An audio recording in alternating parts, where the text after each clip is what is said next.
Good day, fellow champions of inclusion. I am Aaron, and this is the Inclusive Dad podcast, where we explore inclusion and make it practical. Thank you for taking time out of your busy schedule to join me in exploring ways we can create a more inclusive world together. You are important, you matter, and you can make a difference.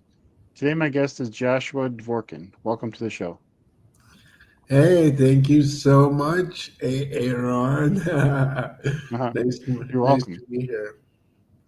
Nice to Why be. don't you just start us off by telling me a little bit about yourself? Yeah, sure. My name's Joshua, and I help professionals navigating illness and disability, kind of navigate their stories and um, come up against new opportunities and seek new possibilities, that align with their true selves. I myself, on November 11th, 2004, had an epileptic seizure and I fell 6 feet off a balcony and landed on my head and sustained a traumatic spinal cord injury. Um, and the doctor told me that I would never breathe on my own or live on my own again. I was on a ventilator for like 3.5 months. I was basically pointing with a letterboard and spelling things out. And I said to the doctor, um, 10 days from today, I'm going to be off the ventilator. And I kid you not, 10 days from that day, I was off the ventilator, breathing on my own again. Um, and then I guess it was maybe like, um, about a year later, I was at home on my own again, which was kind of scary. I couldn't even put on my jacket at that point. But Mhm. I guess, instead of surrendering to limitation, I made the bold choice to like believe in possibility, um, even when the odds and the experts and everything was stacked against me. I was committed to rebuilding my body and reclaiming my identity, and doing all those types of things. And it's kind of what I help people do now, right? Yeah, thank you for sharing that. What is your definition of inclusion? My definition of inclusion is, it's not about just inclusiveness for people with disabilities, which of course is really important, but I think it's inclusiveness for everybody, right? Whether, it be mothers with strollers or, people that might be bigger than other people, or, people that might not be able to walk properly, people have hidden disabilities or, mental disabilities. And then, of course, there's people with like mobility disabilities, and, there's blind Right. people and deaf people. In my world, it encompasses all of those things to a very broad perspective, to where there's no barriers, or the society we live in is as barrier free as possible, where everybody Mhm. can exist in um, a really great space together, where we can learn from one another and really exchange life experiences. Yeah.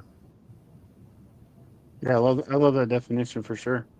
Had you had a seizure before that seizure that where you had your fall? I started having seizures when I was 16, just kind of out of the blue. I guess I had like a piece of scar tissue on my brain for some Okay, reason. I never really got identified why it was there. sure. Um, but that was the first seizure that I'd had in 7 years, and I've only had one seizure in the last 20 years. So I guess this year it'll be 22 years I've been in like a power wheelchair now. Sure. Um, yeah, I mean, after my injury, I moved home. I continued going to like rehab for 2 years. I still go to physio every week. I'm really grateful that I have a really good support system. which I know not a lot of people do, and that can really be make it or break it for a lot of people, right? So Yeah. um, yeah, I So mean, yeah, I have a daughter. Her name is Cecilia. She will be 23 in October. And we found out at 3 months old she was having seizures. So she's had I lots of seizures. I mean, when she was younger, she had 90-minute grand mal seizures. Thankfully, I should probably knock on wood. Um, that was a long time ago. She still had, I think she had a grand mal seizure this year. Otherwise, it's very infrequent, thankfully. But she's been on seizure meds since that time.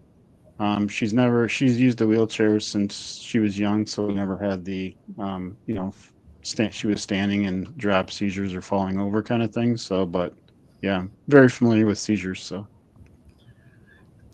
yeah, it's interesting how serendipitous things are sometimes, right? I yeah, never had any idea about that before right at this very yeah, second. So yeah, I'm glad she's okay. That's great to yeah. hear. Thank you. Yeah, I mean, Um, Go ahead. yeah, it's just I guess it's interesting. I'm just thinking about her perspective of what it would be like, to be in a wheelchair from a young age versus my perspective of like, Right, walking for 29 years and then all of a sudden, right. you know, not having the ability to do that anymore. So Yeah, just that was something that went through my mind. Yeah. yeah, for sure. Do you want to maybe talk about that a little bit? Like what, um, after your injury? I mean, part of where so I've been with my partner for like couple or about around 3 years. She's probably gonna be mad at me. I don't know the exact date, but she kind of talks about she knew well in the U.S. there's ADA that's been there forever, so kind of just assumed everything was accessible and everything there's no issues. And then after being around me and my daughter, just kind of realizes that there is still a lot of things accessibility wise that need to be done. Before your injury, I mean, did you even think about that kind of stuff, or you just kind of took it for granted, or maybe talk about that a little bit? Yeah, sure. I didn't even really know about it. I never even really thought about it, right? Because Right, I never, you know, um, yeah, honestly, which I feel like such a putz for saying that, right? Um, because ever since my injury, I kind of have made it a point of mine to like be a trailblazer and do all that I right, can. So um, I remember, so I've gotten 3 degrees since my injury, and I was sure, at Ryerson or Toronto Metropolitan University now, and I was getting a degree in journalism was my first degree, and I got locked between two doors because the school didn't have push buttons on the doors oh, yet. mm-hmm, And I sat there for like 2.5 hours before somebody came and noticed that I was between the two doors. So um, right, I got that done, and then we got some single stall washrooms put in, and I got some ramps replaced because they didn't have railings on it. mm-hmm, And then when I went and got my master's, there was no like I couldn't get in and out of the bathroom, so I had to get somebody to like literally come to the bathroom with me every time I had to go. mm-hmm, Um, and yeah, I just there's just so many things, right? To actually barriers like that to not being able to get into stores. Like um, a friend of mine out here, Luke Anderson, he owns or he runs a charity called Stopgap, and they make ramps for like single steps to get into okay, stores along the streets, which is pretty cool. Um, right, I think that's you see them all over the city because they're like really bright colors. Um, but then I think there's a lot of like the attitudinal barriers as well, right? So it's like, I've been walking on the street before, and I've had multiple times I've had people like come up and give me money, or like, they automatically assume because I'm in a wheelchair that I'm like homeless, or right, um, they'll like talk to my friend and like completely yeah, ignore the fact that I'm there because they just think that I can't speak. and I'm like, hey, I'm over here, you Yep. know. So I don't know if you've experienced those types of things. Yeah, I mean, the one where you just mentioned about you're in the wheelchair and people talk to who's ever with you. I mean, that is I mean, we've had it. I mean, I've had it happen. When I'm out with my daughter, just in public, or the one that comes to mind is when we go to a doctor appointment. If I mean, I'm next to her, and I mean, it's getting better now. People are starting to ask her like for her name and birthday more, but I mean, it's still not fully. It's not every time. Sometimes they look at me, and I just turn to her like, "Hey, what's your?" Can you tell them? Because she can, but it's like they look to me because they don't think she's able to. And I have another friend that has cerebral palsy. He walks, but when I interviewed him, he's like, when I go out to restaurants, they'll look at the people I'm with, ask them what I want to eat, not even like, address him. Last night when we were at the film festival, there was one of them knows we were watching, and there was a girl in a wheelchair giving a speech. I don't remember where, but somewhere, and she mentioned that exact same thing where people will like start talking very loudly and slowly, and assuming that she isn't able to talk or has other things going on, and it's just yeah, it's very common for some reason. Right? People think they just because you've got a physical disability that Yep. maybe you're not cognitively functioning properly, Yeah. or Right. you know, maybe you're a little bit slow somewhere else. Like, I just it's obviously ignorance, and I just like I Yeah. said, before my injury, it's like I never, had an idea. I mean, Right. I know when I was in the hospital and I woke up and they told me, that I wasn't going to be able to walk again, most likely. Um, I flatlined because I freaked out, like heart, like, Hmm. and they brought out the paddles, and every time I think the first 5 times they told me that, my parents told me that they had to pull out the paddles because I guess I had like a Hmm. really bad stress or anxiety response to that fact. Right. Um, it was. Yeah. I think like I was okay at first, but I think at about like the 5 year mark, I went through like a major depressive episode where Hmm. I really wasn't okay with it because you know a lot of things are a lot more difficult than they would be. It's like you have to come to terms with the fact that okay, well maybe the opportunities that I thought I would have.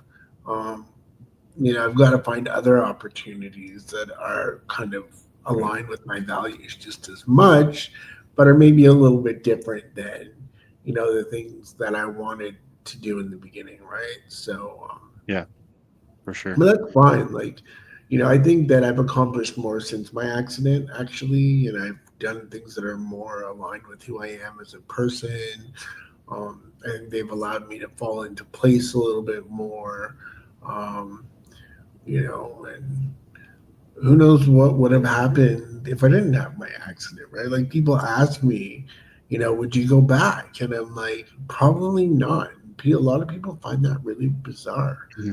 and I'm like, well, it's like I know who I am. I've learned more about myself since then, and you know, I feel like I'm a better person because of it, and maybe I have like a different perspective than other people see the world, Right. in a different way, and I'm okay with that. I'm not happy about everything for sure, right? Like I don't Yeah. travel as much. I've traveled a bit, um, but there's things that I'd love to do that I Right. I just am either too lazy to or it's a little bit too difficult. So, you know, Yeah.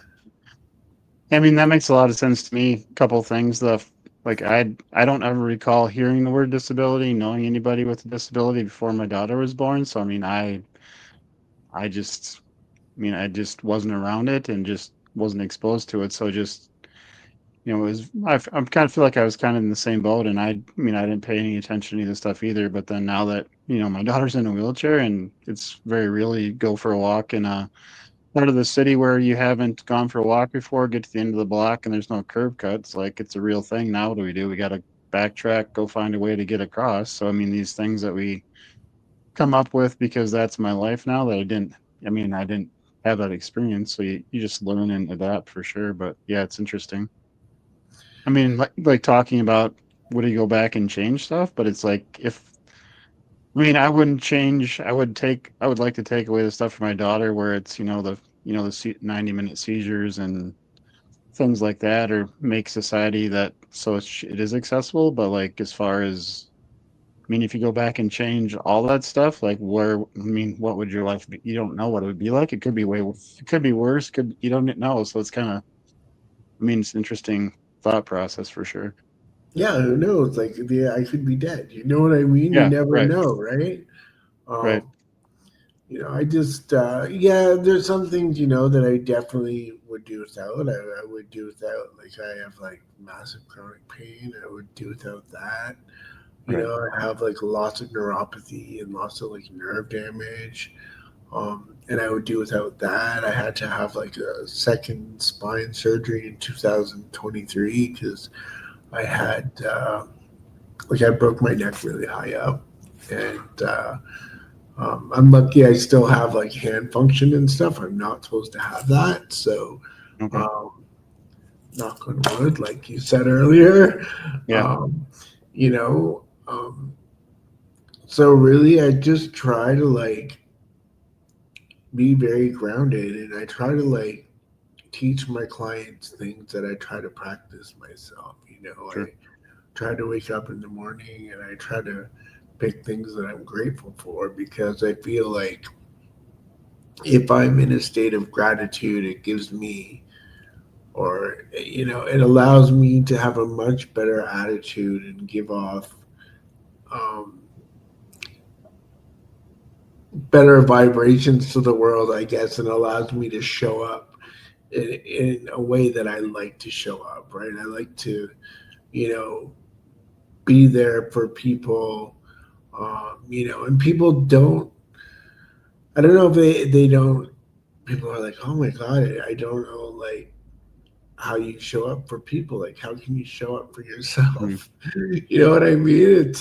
Right. But it's like, I don't know. I feel like it allows me to show up for other people, right? Just because, Yeah, for sure. um, Yeah. Can you maybe you already talked a little bit about doctors told you that you would never breathe or live independently again. What made you refuse that prognosis and what inner belief carried you through it? yeah, sure. So, um, I had anxiety um, before my spinal cord injury, and it obviously got a heck of a lot worse. Um, Right. and my brother kind of said to me, he's like, he's younger than me, and he's like, Josh, he's like, if you don't pull it together, he's like, you're gonna lose everything you've worked for this far, right? Hmm. Um, so I was kind of like, that kind of got me thinking, and I was like, well, you know, doctors aren't always right and they don't always know everything. And I'm like, talking to my family, it's like I feel like they're giving me the worst prognosis here just to cover their butts, right? Hmm. Um, and I'm like, you know what? It's like I'm not going to accept this because it's not what I want. And I'm like, I'm going to try to pull myself through this as, I mean, like, it was brutal. Like, so I remember the first time I sat up because I'd been like lying down for like, I don't know, 3 weeks or 4 weeks. And I had ended up, I lost like 30 pounds. And so I sat up and I fainted, right? And just all of this stuff was going on. I needed like a temporary pacemaker put in, and like, um, and the fact that I wasn't going to be able to talk, um, because I needed a ventilator was a big problem for me. Um, because I like to talk. Um, so yeah, I was just like, I'm like, there's no way this is gonna happen, and I really didn't realize at the time how strong my mind was, or the mind in general is. Um, and I realized that um, most things are just a decision, right? And it's like, I truly believe that, you know, I don't know, somehow I manifested that, obviously, Mhm. you know, which I think is like pretty amazing. I don't know if I've ever manifested something that crazy since that point, but, um, you know, Yeah. then they told me that I was going to live in like a, I guess like a chronic care facility for the rest of my Yep. life. And I was like, no way. I was like, because I can't even picture that now, because if that had happened, I would be a completely different person. I would be like hopeless and like, I don't know where I honestly, like I can picture myself like being a suicidal disaster or having to be in a situation like that. And I don't like to say that. Um, but it's like, for me, like in my head, I don't know if this is coming out really well, but um, it's like I don't feel disabled. Um, I don't, like, yes, I have like physical things, but besides the chair, it's not really there. I don't really Mhm. um, think I'm that limited. Yeah, I need, people to come help me get up in the morning and go to bed at night. Yeah, it takes like, 4, 5, 6 hours of my day. Um, you know, but Right. besides that, it's like I can pretty much do anything that anybody else can do, or that's the way that I think about it, right? So Right. I guess that's the way that I've always thought about it. So I've never put myself in a category where, well, I'm not going to be able to do this. Well, if I want to do it, then, I should be able to do it. So Yeah. that's just kind of how I thought about it, I guess. Yeah. Um, which I'm really grateful for that as well. um, Yeah. For sure. because, it's like I've never taken no for an answer. Um, it's like, even if I think about um, I, the company that looks after my wheelchair, they weren't coming out to fix my wheelchair, and the side of my wheelchair was held on by zip ties, and it wasn't driving properly, and um, they weren't kind of, it had been like 6 months. And so I called the news and I got on the news, and the next day they were out to fix everything, right? So um, I try to change things as much as I can, because then it's not only for myself, right? I want Mhm. to like do it for the next person who comes after me as well.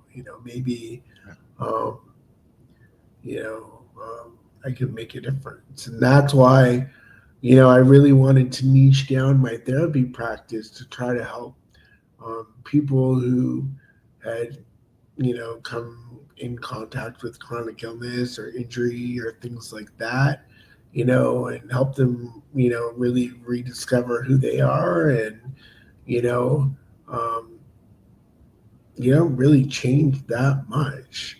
I mean, yeah, I guess in your headspace at first, you can change that much, and maybe it takes you a little bit of time to catch up to who you are, and realign with your values and stuff like that.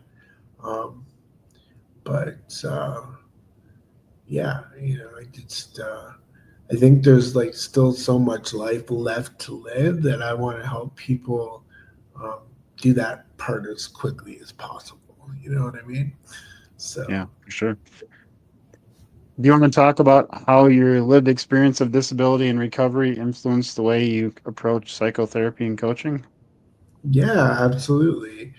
Um, so my lived experience with disability. So I've been very lucky, and I've been very grateful, and I've learned how to see the small joys in between all the crap, you know. Hmm. And there's a lot of it. Life is, as long as we're alive, we're going to be struggling, right? Like all humans.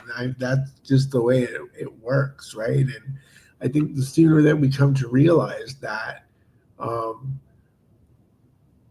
the easier it becomes, right? And that's not just about disability, it's that way for everybody, right? And everybody's got stuff going on, you know. And when I even look at my friends that, you know, aren't disabled, they've all got stuff going on, whether it be Yep. family stuff or, you know, like a lot of my friends have, you know, kids with mental health problems or, um, you know, so I think that, just for me, teaching people how to be grateful for what they have, how to focus on really paying attention to what those joys are and what they really value and aligning with their values, and teaching people that, you know, I kind of have this framework. It's based upon, you know, what we believe is true for us is actually our truth, you know, because. Um, if I believe that I'm not worth anything because of my disability and my life is going to be difficult, I truly believe that it's going to be difficult, right? Hmm. Because um, the situations I put myself in and the thoughts I have are going to be negative. I'm going to have negative, you know, emotions, and I'm going to respond in negative ways, right?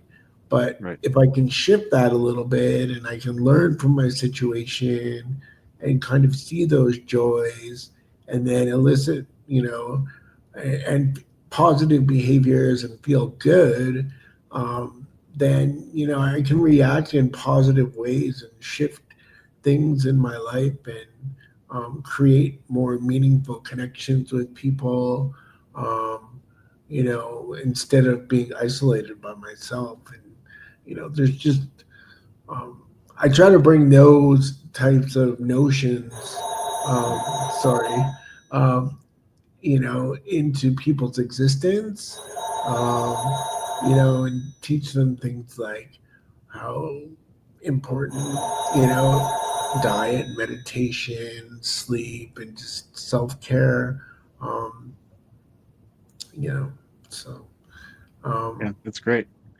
yeah, just What being. is reclamation coaching, and how is it different from traditional therapy or other coaching? Yeah, sure. So reclamation coaching, it's just teaching people, how to reclaim their identity after, you know, losing it in some way or another. So I would say, from my own example, right? So, um, after I had my accident, it's like I don't even know if I had an idea who I was before my accident, let alone after. You know, um, and then I kind of like took time to sit with myself, and look at what my beliefs were, what my values were, you know, and how I could, um, carry the things that brought me joy before, um, to, and how I could voice that and find that in my new story afterwards, you know. So I think it's about moving forward, um, reclaiming who you are, finding value within that, um, and, you know, coming to a point of radical acceptance, basically. Um, you know, and like I said, it just, you know, um, coming up over your limiting beliefs, you know, being very self compassionate. I find that we have a lot of, you know, compassion for other people, but we really lack it for ourselves. Yep. You know, and it's learning to love the good and the bad things about ourselves, because until we take accountability for those bad things, we really can't change them. Um, you know, we have to know they're there and become self-aware. So, Mhm. a lot of it for me is like, um, beginning to look at myself in like a third person perspective. So Mm. taking a lot of time to think about what I think about, um, and learning how that serves me or doesn't serve me. Um, and then really, um, you know, um, getting rid of the things that I worry about that I don't have control over as well, Yeah, especially um, when I need to be or I want to be in control of what I am in control of because there's a lot that we aren't in control of, right? So I don't want to waste my time doing that. yeah, Um, yeah, so there's a yep, lot in there. I mean, like I have like a 12-week program that I take sure, people through, and we kind of you know write letters to who we were and who we are, and we examine the past and the future, and um, you know, so. But it's yep, all about, I think, what we want to become and what's there for us in the future and in the present moment, and not looking back at the past, not looking too far ahead.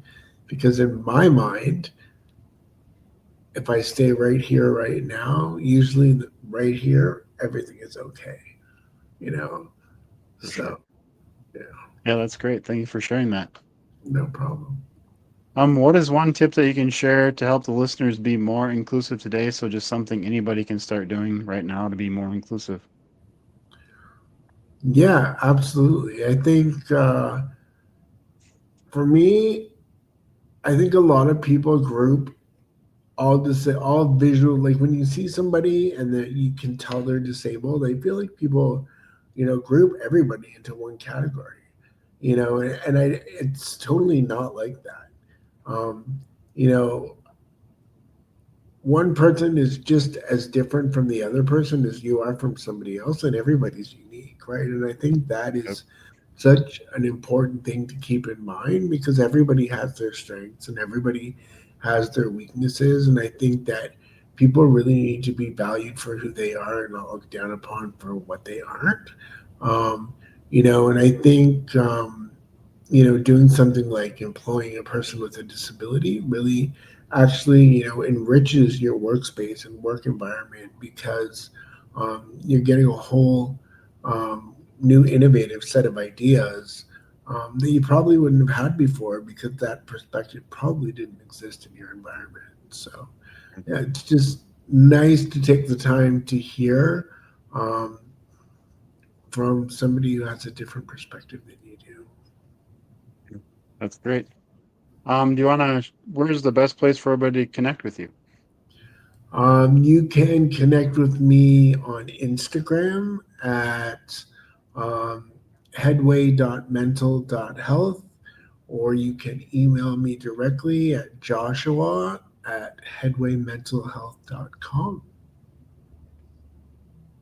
Perfect.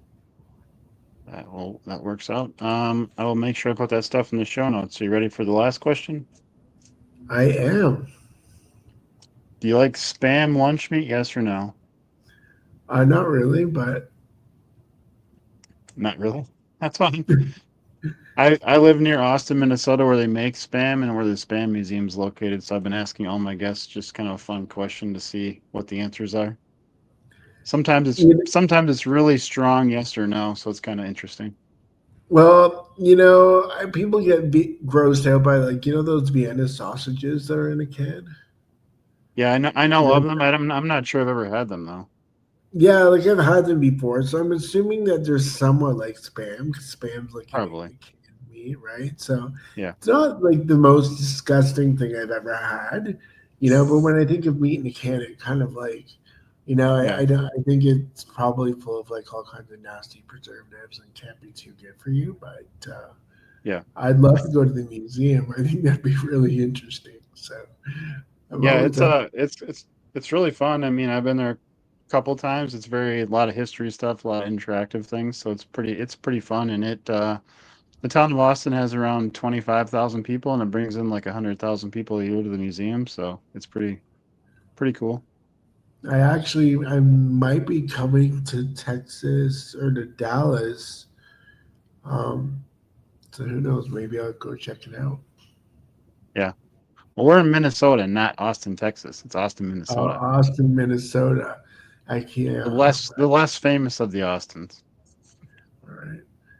Yeah, yeah, Maybe I'll get to Minnesota sometime. You never know. yeah, yeah. Minnetonka's in Minnesota, right?